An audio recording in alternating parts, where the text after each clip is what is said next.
साथियों 8 400 400 400 जी हाँ, याद कर लीजिए व्हाट्सअप नंबर, क्योंकि अब चाहे आपका मैथ का सवाल हो, फिजिक्स, केमिस्ट्री, बायोलॉजी का हो, आपके हर डाउट्स, हर क्वेश्चन का मिलेगा तुरंत वीडियो सॉल्यूशन, वो भी सीधा आपके व्हाट्सअप पर। बस अपने फोन में डाउटनेट का 8 400 400 400 व्हाट्सअप नंबर सेव कर लीजिए, चैट ओपन कर लीजिए, फिर जो भी आपका डाउट्स है उस सवाल की बस फोटो खींचनी है, उसे क्रॉप करना है, 5 सेकंड में आपका वीडियो सॉल्यूशन आपको मिल जाएगा। क्लास 6 से 12 IIT, JEE, NEET, CBSE board, सभी स्टेट बोर्ड के बच्चों के लिए, तो देर किस बात की, अभी जाइए 8 400 400 पर अपना सवाल व्हाट्सअप कीजिए और अपने सभी डाउट्स को आउट कीजिए, लिंक डिस्क्रिप्शन में दिया गया है।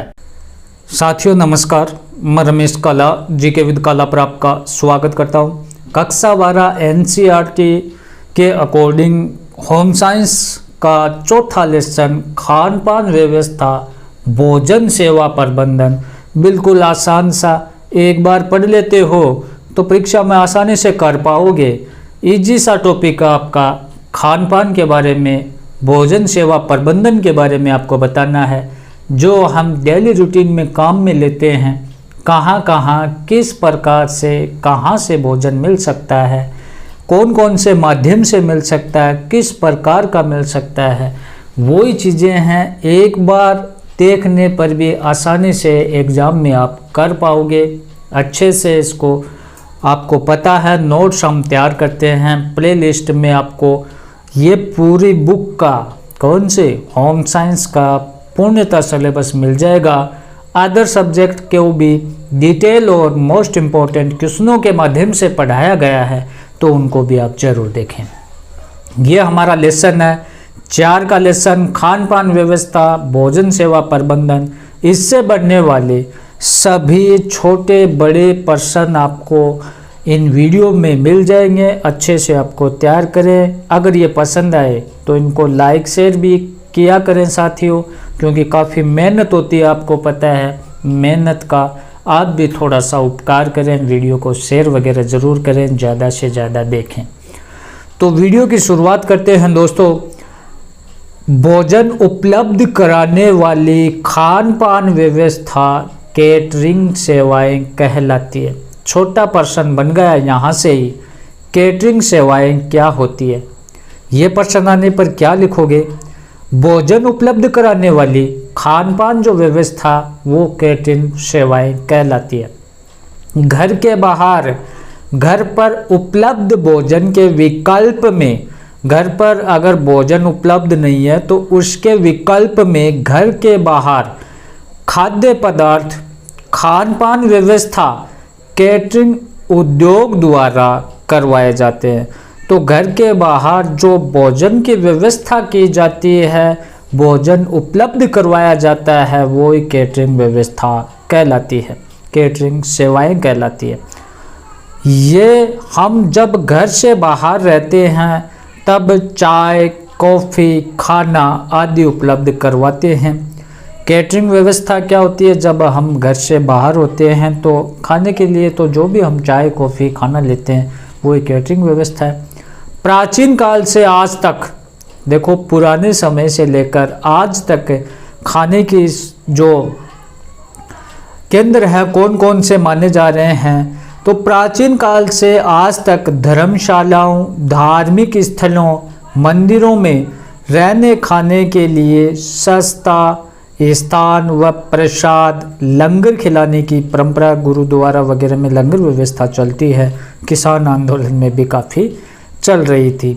ये भोज्य पदार्थ बड़ी मात्रा में उन लोगों द्वारा बनाए जाते हैं जो उन्हें बनाने में निपुण होते हैं, जो रसोई होते हैं, एक्सपर्ट होते हैं, उनके द्वारा ये बनाए जाते हैं। उसके बाद आप देखें भोजन सेवा प्रबंधन।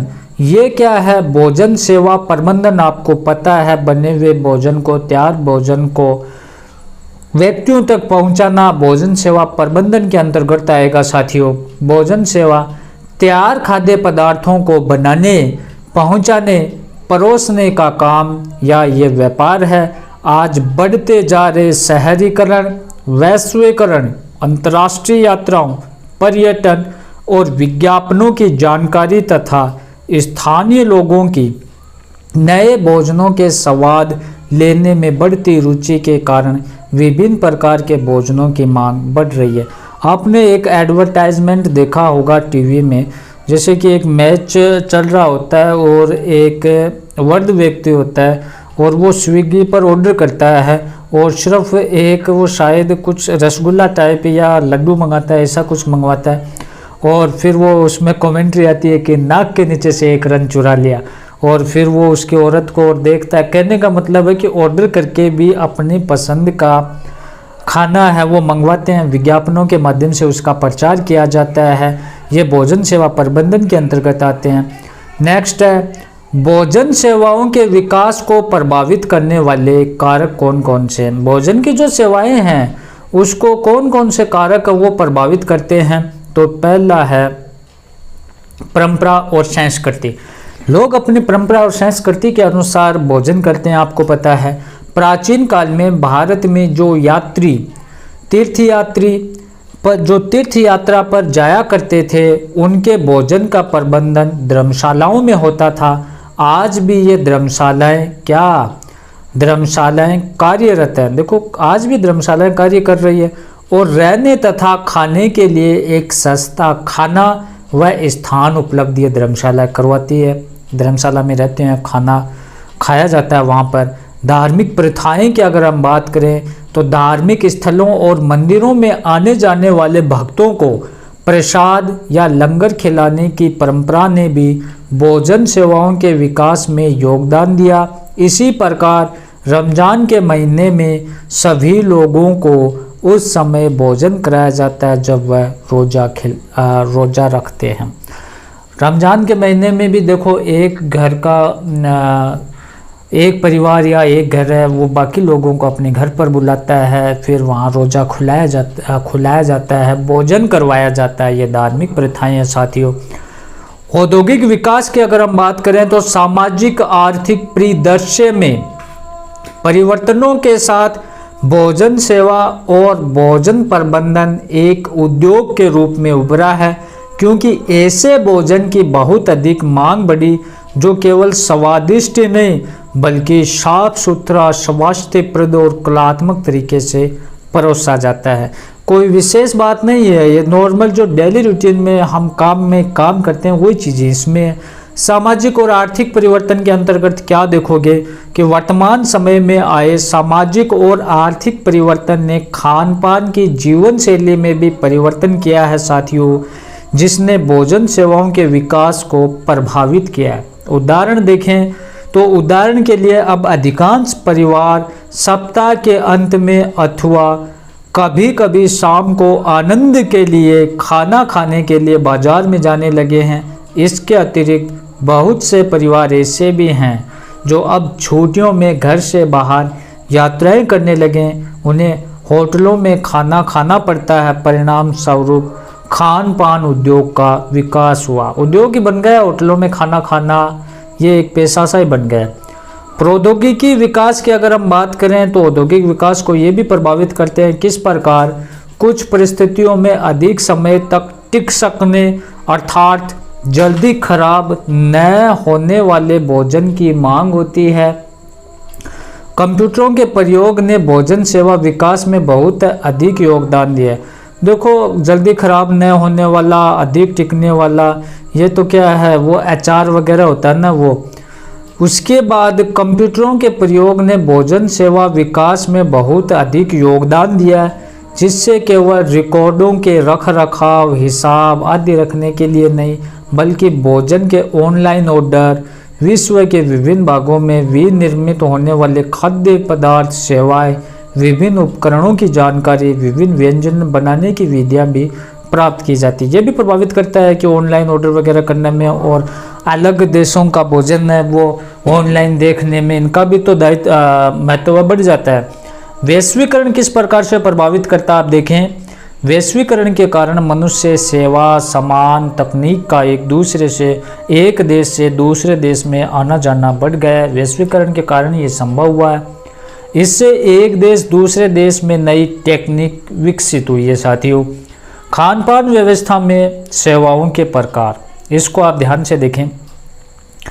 खान पान व्यवस्था में सेवाओं के प्रकारों को मोटे रूप में दो प्रकारों में वर्गीकृत किया गया है। अब दो प्रकार कौन कौन से हैं। पहला कल्याणकारी या गैर व्यावसायिक, इसके अंतर्गत क्या है, इन सेवाओं का मुख्य उद्देश्य परोपकार अर्थात सामाजिक कल्याण है, लोगों की भलाई है। इस प्रकार के भोजन प्रबंधन सेवाओं के उदाहरण कौन कौन से हैं? कार्य स्थल पर सशस्त्र सेना बलों के विद्यालयों में सरकार द्वारा कार्यान्वित पूरक भोजन कार्यक्रम में, जैसे मिड डे मील वगैरह ये चलाते हैं ना वो, अस्पतालों में रोगियों को खाना देने वाला सिस्टम, उद्योगों में अपने कर्मचारियों को भोजन कराना आदि। ये हो गया जो जैसे कि बात की थी लोगों की भलाई वाला सिस्टम। ऐसे प्रतिष्ठानों में सेवा जन साधारण को उपलब्ध नहीं होती, यह तो केवल उस संस्थान संगठन या सदस्यों के लिए होता है जिसके लिए ये सेवा चलाई जा रही है। नेक्स्ट है, जैसे कि मिड डे मील है तो वो थोड़ी ना कि प्रत्येक व्यक्ति जाकर वहाँ खाना खा कर आ जाए, नहीं, वो उन बच्चों के लिए जो उस स्कूल में है। वैसे अस्पताल में तो वो उन रोगियों के लिए जो उस अस्पताल में एडमिट हैं। फिर व्यावसायिक सेवाएं, देखो इस प्रकार की सेवाएं प्रतिष्ठान सामान्य जनों के प्रयोग के लिए खुले जाते हैं, इसमें सभी लोग होते हैं और लाभ कमाने के लिए खाद्य सामग्री तथा पेय पदार्थ इसमें बेचे जाते हैं। भोजन सेवा प्रणाली के प्रकार कौन कौन से हैं वो आप देखें। मूल रूप से 4 प्रकार की भोजन प्रणालियां हैं साथियों। परंपरागत भोजन प्रणाली जो हमने देखा था कि जो परंपरा के अनुसार रीति रिवाज के अनुसार चलती रहती है। कॉमिसरी भोजन रसद विभाग सेवा प्रणाली, तैयार भोजन सेवा प्रणाली, संयोजक असेंबली सेवा प्रणाली।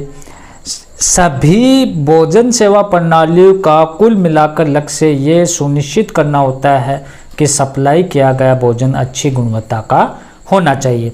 नेक्स्ट देखें, खाद्य सेवा प्रबंधन भोजन प्रबंधन की आवश्यक निपुणता है। इसमें क्या है कि व्यंजन सूची नियोजन, खाद्य चयन बनाने और परोसने का आवश्यक उपकरणों का ज्ञान।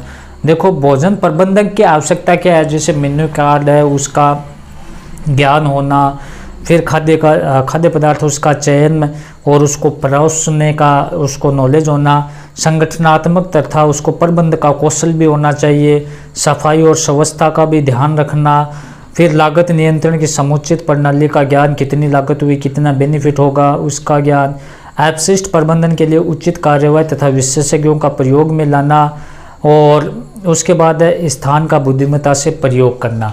तो ये चीज़ें थी। और दूसरा पार्ट है इससे भी इंटरेस्टिंग है, वहाँ से प्रश्न पूछे जाने की पूरी संभावना, उसको भी आप जरूर देखें। ये पसंद आया तो इसका लाइक शेयर जरूर करें। धन्यवाद साथियों।